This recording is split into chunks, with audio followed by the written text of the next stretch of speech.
How Intel's national champion status affects enterprises. U.S. President Donald Trump's announcement Friday that the U.S. government is taking a 9.9% stake in Intel to defend national interests will shift the dynamics of IT procurement globally.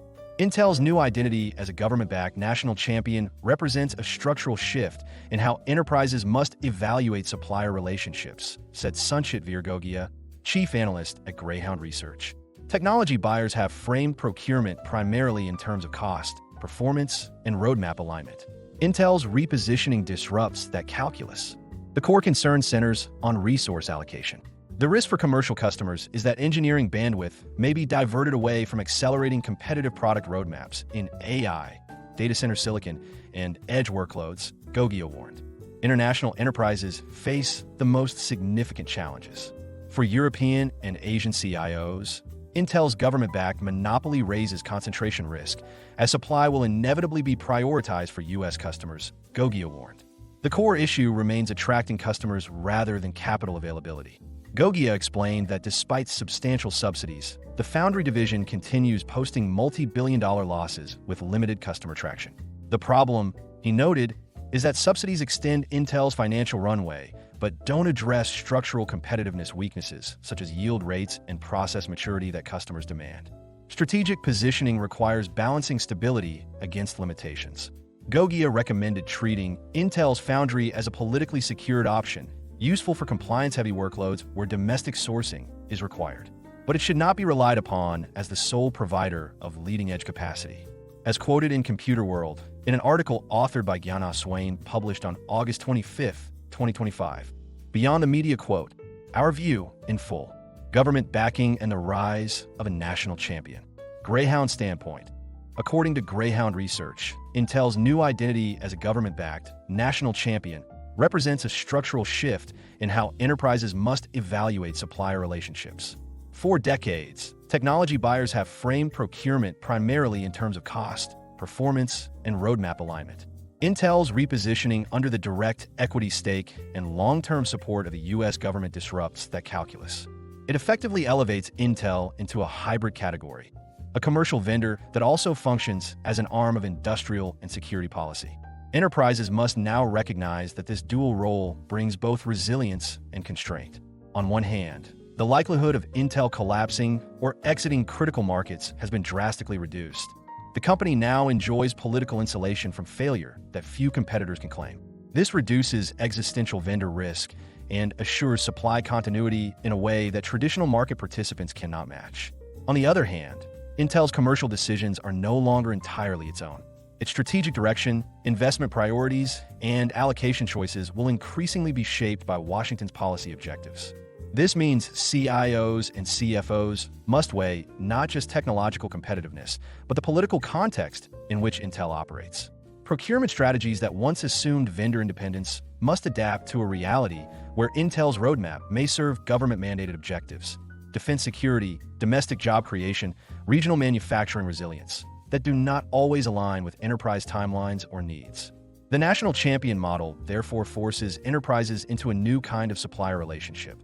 One that offers continuity but requires navigation of political influence as a core procurement risk. Balancing defense ties and commercial R&D. Greyhound standpoint. According to Greyhound Research, Intel's deepening ties to defense programs, such as Secure Enclave, create a double-edged sword for enterprises. While enterprises benefit from a stability that comes with being prioritized by the U.S. government, they must also prepare for a future in which a significant proportion of Intel's R&D capacity is dictated by defense requirements rather than market competition. This is not a hypothetical concern. Defense mandates require specialized engineering focus, rigorous compliance, and often long procurement cycles that lock technical teams into projects for years. The risk for commercial customers is that engineering bandwidth may be diverted away from accelerating competitive product roadmaps in areas like AI, data center silicon, and edge workloads. Enterprises dependent on Intel for innovation in these markets could therefore find themselves operating on slower upgrade cycles, while competitors using alternative vendors benefit from faster iterations. At the same time, enterprises must acknowledge the upside of Intel's government integration.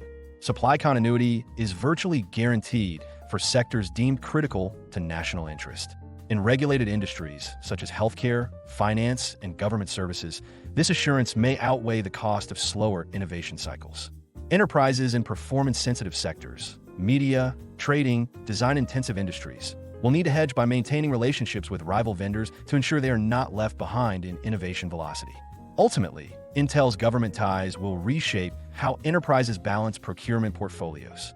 It will no longer be a simple matter of choosing the best chip, but of aligning risk management with a vendor whose R&D priorities are partly externally dictated. Enterprises must therefore assess whether the security of guaranteed supply justifies the potential dilution of commercial innovation. For some industries, the answer will be yes. For others, Intel may become a secondary supplier rather than a strategic anchor. Domestic monopoly and implications for choice. Greyhound standpoint. According to Greyhound Research, Intel's role as the only U.S.-headquartered firm capable of advanced logic manufacturing, now entrenched through direct government sponsorship, transforms the dynamics of enterprise procurement.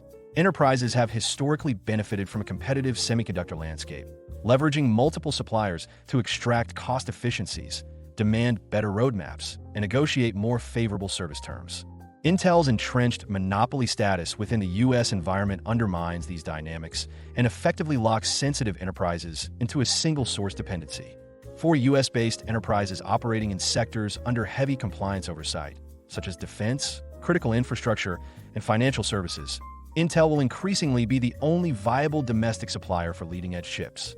Policy overlays and procurement mandates will reinforce this dependency, meaning that procurement choices are no longer primarily market-led. Instead, they will be compliance-driven, with CIOs and procurement heads forced to align with Intel irrespective of competitive benchmarks. This reduces bargaining power, limits choice, and raises the likelihood of vendor lock-in over the long term. Global enterprises face a different, but equally significant challenge. For European and Asian CIOs, Intel's government-backed monopoly raises concentration risk, as supply will inevitably be prioritized for U.S. customers when allocation conflicts arise. This creates geographic asymmetry in access, where international buyers may be left to rely on secondary suppliers or accept longer lead times. For enterprises managing global operations, the implication is stark. Procurement risk must now be understood not just in terms of supplier performance, but in terms of geopolitical geography. In practice, enterprises must expect a two-tiered procurement environment. U.S.-based regulated sectors will experience Intel's dominance as a form of stability, albeit at the expense of negotiating leverage. Non-U.S. enterprises will experience it as exposure, with reduced influence over supply allocations. For both groups, the strategic response must be to diversify sourcing strategies, not to mitigate Intel risk per se, but to ensure that their technology roadmaps are not overly dependent on a monopoly shaped more by politics than by open market competition. Foundry losses and the competitiveness question. Greyhound standpoint. According to Greyhound Research, Intel Foundry Services represents one of the most precarious elements of Intel's government-backed strategy. Despite substantial subsidies and direct government equity, the Foundry division continues to post multi-billion-dollar losses with limited customer traction. While subsidies extend Intel's financial runway, they do not address the structural weaknesses in competitiveness that underpin these losses: yield performance, ecosystem maturity, and customer trust. Enterprises evaluating Intel's Foundry services must therefore recognize the distinction between political insulation and commercial viability. The crux of the risk lies in the potential for misalignment between subsidy-driven capacity expansion and actual customer demand.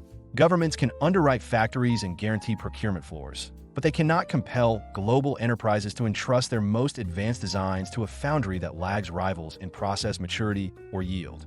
If Intel fails to secure anchor customers at scale, the foundry business risks becoming overbuilt and underutilized, forcing abrupt restructuring in the medium term. For enterprise customers, this translates into uncertainty over long-term service continuity, even if the company itself is shielded from collapse. At the same time, enterprises must acknowledge the value of government backing in reducing collapse risk. The U.S. government's equity stake ensures Intel Foundry will not disappear suddenly, and that sensitive sectors will receive continuity of service. However, this stability comes with an implicit prioritization. Government-backed programs and national security clients will always sit at the front of the queue. Commercial customers, particularly those outside the U.S., may face delays or reduced influence over roadmap priorities. Enterprises must therefore adopt a pragmatic procurement stance. Intel's Foundry should be treated as a politically secured option, useful for diversification and for compliance-heavy workloads where domestic sourcing is a strategic requirement. But it should not be relied upon as the sole provider of leading-edge capacity, particularly for performance-sensitive applications. Instead, enterprises should structure contracts with explicit financial and service guarantees, while maintaining relationships with alternative foundries to ensure flexibility. Subsidies may buy Intel time, but they cannot erase the underlying competitiveness gap, and enterprises cannot afford to ignore this distinction. Analyst in focus, Sanchit Gogia. Sanchit Gogia, or SVG as he is popularly known, is a globally recognized technology analyst, innovation strategist, digital consultant, and board advisor. SVG is the chief analyst, founder and CEO of Greyhound Research, a global, award-winning technology research, advisory, consulting, and education firm. Greyhound Research works closely with global organizations, their CXOs, and the board of directors on technology and digital transformation decisions. SVG is also the founder and CEO of the House of Greyhound, an eclectic venture focusing on interdisciplinary innovation. Copyright policy. All content contained on the Greyhound Research website is protected by copyright law and may not be reproduced, distributed, transmitted, displayed, published, or broadcast without the prior written permission of Greyhound Research or, in the case of third-party materials, the prior written consent of the copyright owner of that content. You may not alter, delete, obscure, or conceal any trademark, copyright, or other notice appearing in any Greyhound Research content. We request our readers not to copy Greyhound Research content and not republish or redistribute them, in whole or partially, via emails or republishing them in any media, including websites, newsletters, or intranets. We understand that you may want to share this content with others, so we've added tools under each content piece that allow you to share the content. If you have any questions, please get in touch with our community relations team at connect@thoffer.com.